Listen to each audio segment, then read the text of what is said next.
નમસ્કાર મિત્રો, આજે ગાંધીધામ ટિમ્બર ભવન મુકામે assistant to farmers to increase green cover and income under agro forestry યોજના અંતર્ગત વન વિભાગ કચ્છ,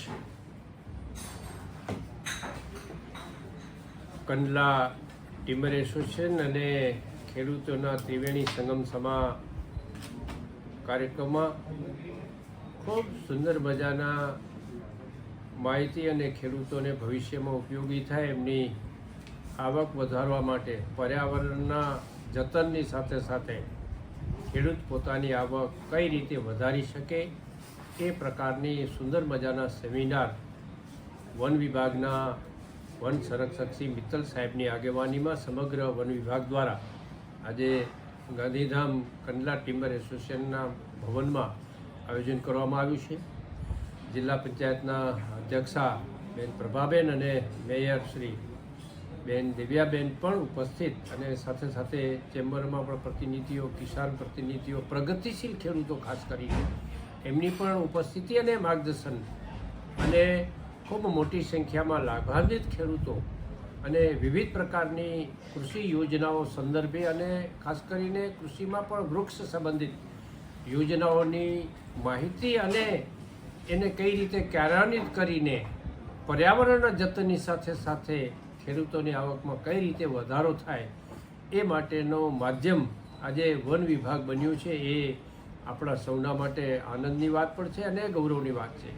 વિશેષમાં આવા પ્રકારના કાર્યક્રમોના માધ્યમથી જાગૃતિ પણ આવે છે અને સ્વાર્થ અને પરમાર્થ, વૃક્ષ ઉછેર અને વૃક્ષની આવક, આ બંને હેતુઓ સિદ્ધ થાય એટલે કિસાનોને પણ આ પ્રવૃત્તિમાં પ્રોત્સાહન મળે છે.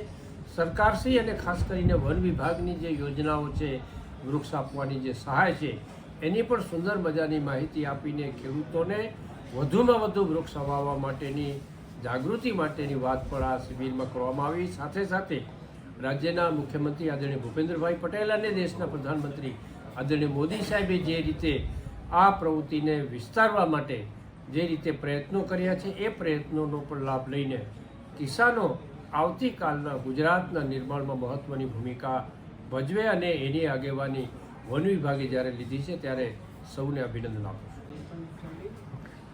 આજરોજ કંડલા ટિમ્બર એસોસિએશન તેમજ અન્ય પર્યાવરણ સંસ્થાઓ સાથે કચ્છ સામાજિક વનીકરણ વિભાગ દ્વારા કચ્છ જિલ્લામાં જુદા જુદા તાલુકાઓમાં જે ખેડૂતો છે તેમની સાથે જાગૃતિ વર્કશોપનું એક આયોજન કરવામાં આવેલ હતું.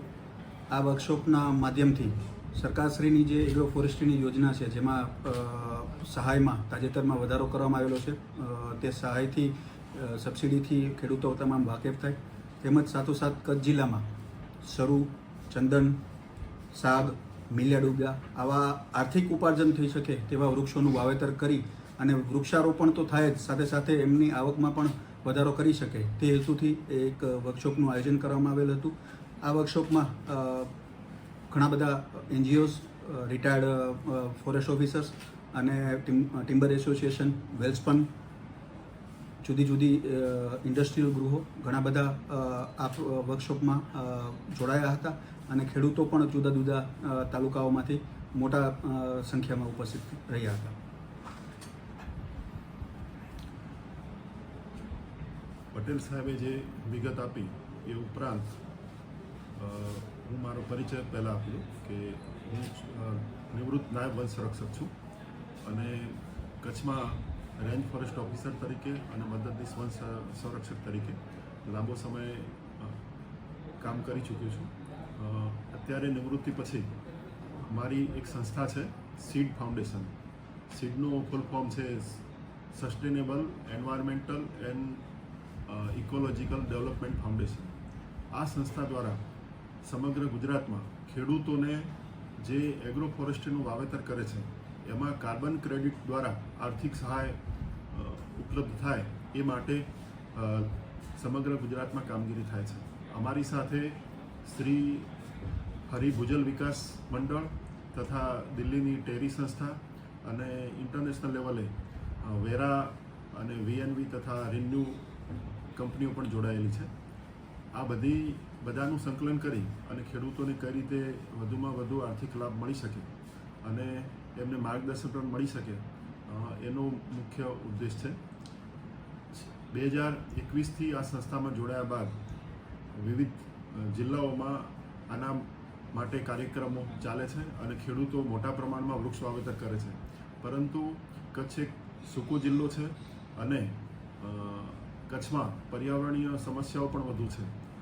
કચ્છનો જે વિશાળ વિસ્તાર છે એને પણ જો વૃક્ષથી આચ્છાદિત કરાવવામાં આવે તો પર્યાવરણને પણ લાભ થાય, સાથે સાથે ખેડૂતોને પણ આર્થિક લાભ થાય. આથી કચ્છમાં જે નાયબ વન સંરક્ષક શ્રી પટેલ સાહેબ તથા મિત્તલ સાહેબના માર્ગદર્શન હેઠળ સ્ટાફ દ્વારા અને ખેડૂતો દ્વારા જે ઝુંબેશ કરી અને વૃક્ષારોપણનું આયોજન વિચારેલ છે એ ખરેખર ઉમદા પ્રયત્ન છે અને એમાં સહયોગી થઈ અને અમે પણ કામ કરવા તત્પર છીએ. તો આ સફળ અભિયાન થાય એ માટે હું વિનવું છું.